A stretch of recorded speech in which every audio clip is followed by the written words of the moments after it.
Oke, selamat pagi semuanya. Semoga selalu dalam kondisi yang sehat, selalu dekat dengan keluarga, selalu positif dan selalu produktif. Pada pagi hari ini, kita kembali lagi dalam pembelajaran ekonomi. Durasinya hanya 1 JP pada pagi hari ini. Maka saya akan memberikan tutorial lanjutan dari yang sudah kita bahas kemarin. Kalau kemarin kita membahas tentang manajemen pemasaran ya, marketing ya. Nah, sekarang kita membahas tentang bidang manajemen berikutnya, yaitu bidang manajemen keuangan atau finansial ya. Finansial. Bukan finansial, tapi finansial. Masih di KD manajemen ya. Ini dia. Salah satu dari bidang-bidang manajemen yang kita bahas pada pagi hari ini adalah bidang manajemen keuangan. Ya.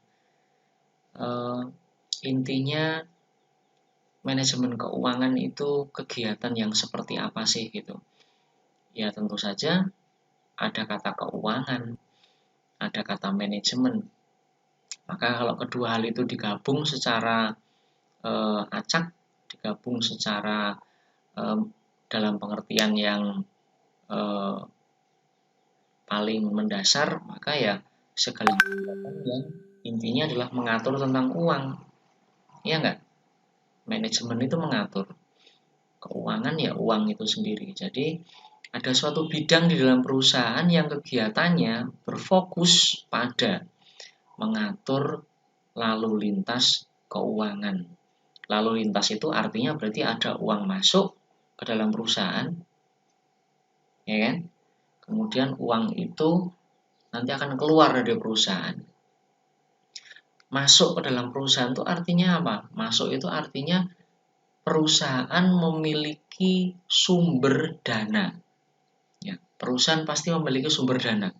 Perusahaan pasti punya tempat di mana dia bisa mendapatkan atau memperoleh dana. Nah, itu artinya lalu lintas uang masuk. Lalu uang keluar itu apa? Uang keluar itu artinya perusahaan pasti punya pos-pos ya untuk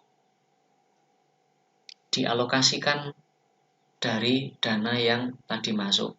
Contohnya, pos untuk membayar gaji karyawan, pos untuk membeli bahan baku, pos untuk membangun gedung misalnya, pos untuk membeli mesin atau kendaraan baru misalnya. Ya, kurang lebih seperti itu. Bisa dipahami ya. Jadi manajemen keuangan adalah suatu bidang di dalam perusahaan, bidang dalam manajemen yang inti kegiatannya adalah mengatur kegiatan lalu lintas keuangan. Mengapa perlu diatur? Nah, ini dia. Mengapa perlu diatur?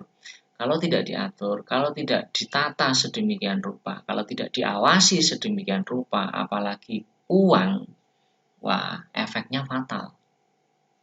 Bisa-bisa dalam kondisi yang lebih jauh misalnya, bisa jadi perusahaan akan mengalami kerugian terus-menerus karena masalah uang yang tidak diawasi dengan baik, tidak dipantau dengan baik, ya. Dapat uang dari mana nggak jelas, keluarnya kemana nggak jelas, lama-lama perusahaan ratingnya turun, keuntungannya turun, sehingga perusahaan tidak mampu lagi untuk mempertahankan eksistensinya. Karena apa? Karena keuangannya yang buruk, ya. Karena manajemen keuangannya nggak benar. Nah, kurang lebih seperti itu. Oke, pengantarnya sudah cukup jelas, saya kira. Kita lanjut ke bagian berikutnya.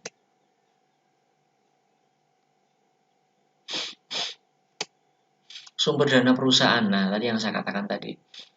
Perusahaan itu dapat uang dari mana ya? Lembaga itu dapat dana dari mana ya? Atau kalau boleh kita ubah dalam suatu ruang lingkup yang lebih kecil misalnya.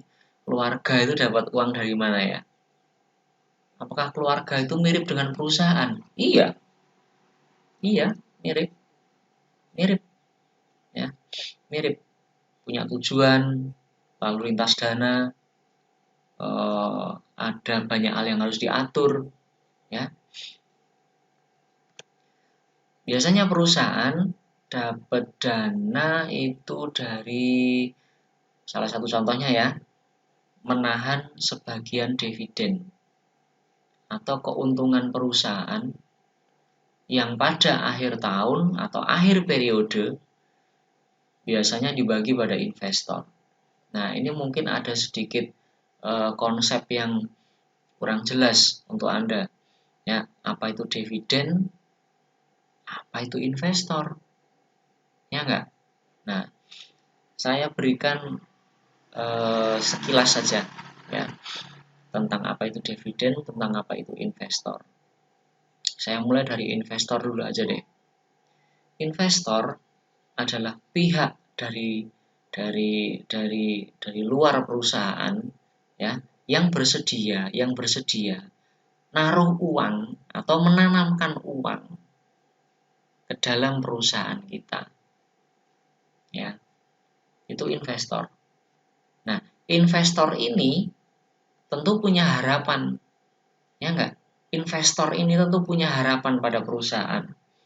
Kalau saya naruh uang di dalam perusahaan itu atau menginvestasikan uang di perusahaan itu, saya dapat apa ya? Nah, itu kewajiban perusahaan untuk memenuhi harapan mereka, ya.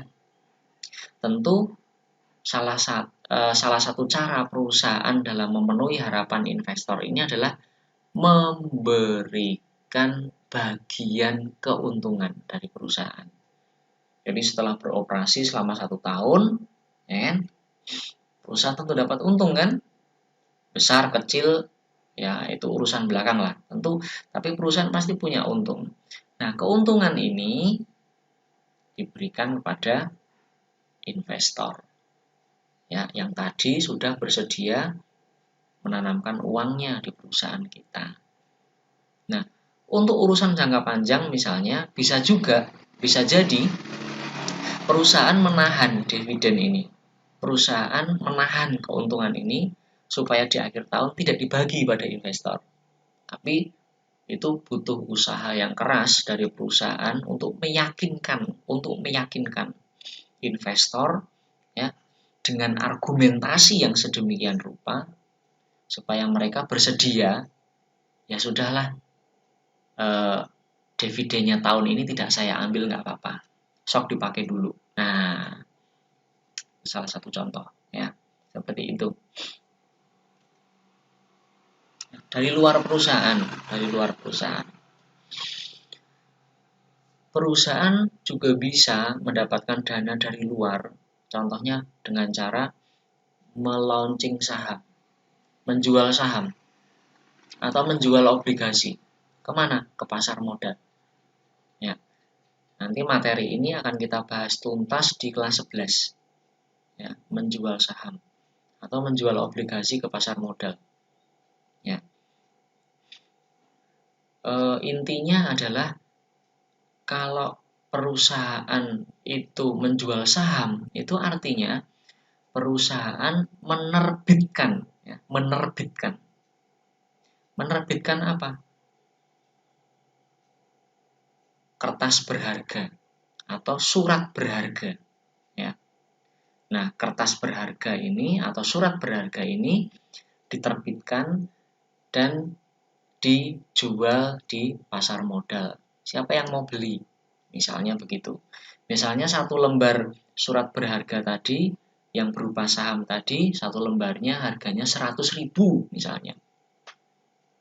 Maka kalau ada 5 orang yang membeli saham tadi, maka perusahaan sudah dapat uang berapa dari 5 kertas yang terjual? Berapa? 500.000. Nah, caranya seperti itu. Ya. Obligasi juga sama, mirip. Obligasi juga mirip. Ya. Obligasi juga mirip. Hanya kalau obligasi itu hukumnya adalah utang piutang.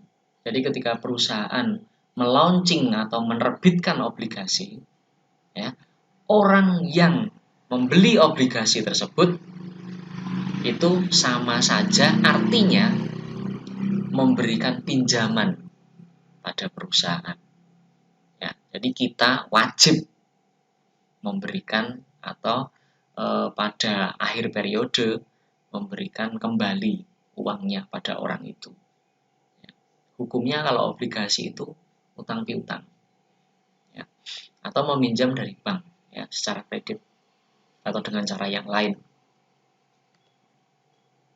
Next.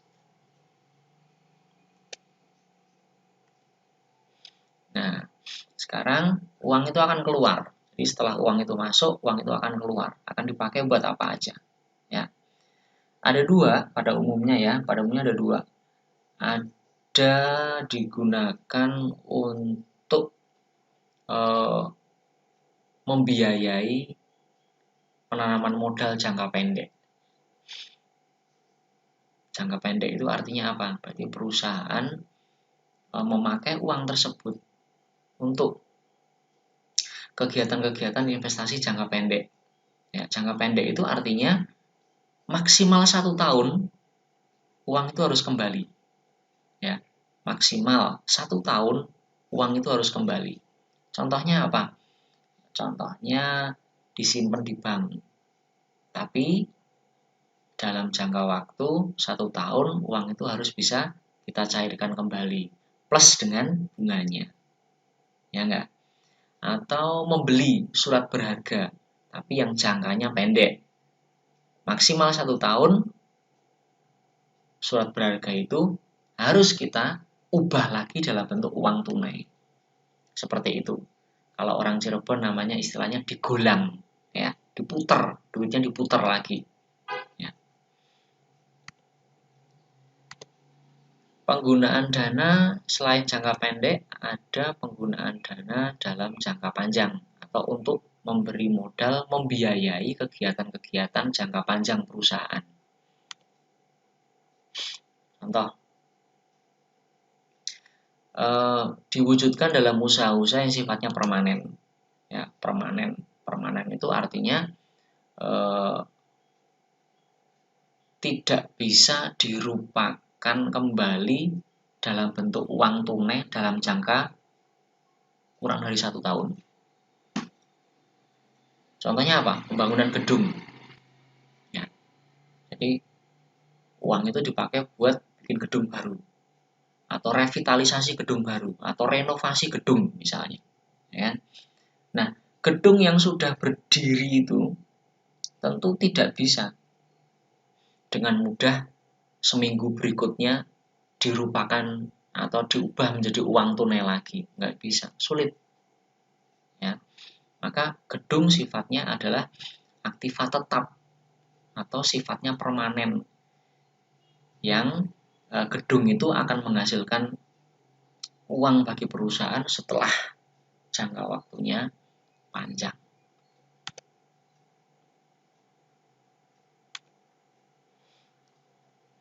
Lebih dari 1 tahun, ya, investasi jangka panjang berarti bisa beli saham atau invest dalam bentuk yang lain yang sifatnya pencairannya lebih dari 1 tahun.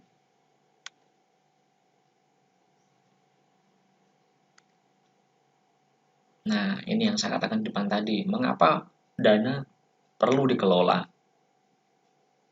Saya katakan di depan tadi bahwa kalau uang itu tidak dikelola dengan baik, dana tidak dikelola dengan baik, ya, maka akibatnya fatal. Ya, perusahaan bisa rugi yang terus-menerus, defisit yang terus-menerus, maka cepat atau lambat perusahaan itu pasti akan gulung tikar atau bangkrut. Ya. Maka perlu ada perencanaan dana yang baik, perlu ada pengorganisasian dana yang baik, perlu ada pengawasan dana yang baik, sehingga dana perusahaan itu dapat dipakai oleh perusahaan secara efektif dan efisien. Artinya, apa efektif dan efisien? Artinya nggak mubazir, nggak terbuang percuma. Namun sebaliknya, dana itu mampu memberikan manfaat yang maksimal untuk kinerja perusahaan. Ya, kurang lebih seperti itu. Oke, saya kira cukup untuk tutorial mengenai manajemen keuangan atau manajemen finansial. Jika ada yang belum dipahami, kurang jelas, kita bisa lanjut ke forum discuss yang ada di Edmodo. Penugasan Anda, unjuk kerja Anda pun sudah saya upload di Edmodo. Silahkan dikerjakan. Selamat bekerja untuk hari ini. Pesan dari saya, pesan dari sekolah, selalu sehat, pakai masker, ya, rajin cuci tangan, jangan keluar rumah kalau nggak penting-penting banget, ya, selalu positif dan selalu produktif. Oke, God bless, thank you.